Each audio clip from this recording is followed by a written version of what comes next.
Lo zelo della tua casa mi ha consumato, si legge in lunetta, e poi si scende a osservare le chiesette sbalzate sui due battenti bronzei del portone d'ingresso, opera degli artisti Walter Bernardi e Beppino Lorenzet. La chiesa di Villa è dedicata a San Nicolò, che appare sulla parete della navata sinistra in posizione frontale come vescovo con mitra, pastorale e le 3 sfere d'oro, attributo per la sua profonda carità. Opera del 1613 del Frigimelica, realizzata in origine come pala per l'altare maggiore, presenta ai piedi della Madonna in gloria con il bambino, oltre al santo titolare della chiesa, anche San Tiziano Vescovo, patrono della diocesi di Vittorio Veneto e del comune di Borgo Valbelluna.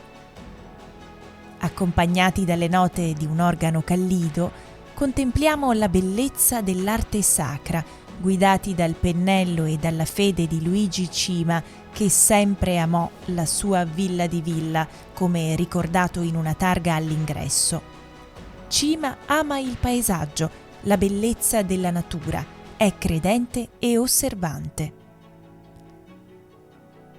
Nel 1905 la parrocchia gli commissiona una pala d'altare per l'apparizione del Sacro Cuore a Santa Margherita Maria Alacoque. Nel 1912 l'artista dona a questa chiesa una straordinaria Via Crucis di 14 riquadri in cui traspare la forza della libera espressività creativa di Cima. Il suo linguaggio è chiaro, sa parlare a tutti, dotato di ineccepibile realismo, come emerge soprattutto nell'opera dedicata a San Giovanni Bosco. In presbiterio, l'arte sacra è il mezzo per contemplare il mistero dell'Eucaristia. Luigi Cima infatti pone in dialogo 2 grandi teleri che rappresentano l'Ultima Cena e il miracolo eucaristico di Rimini.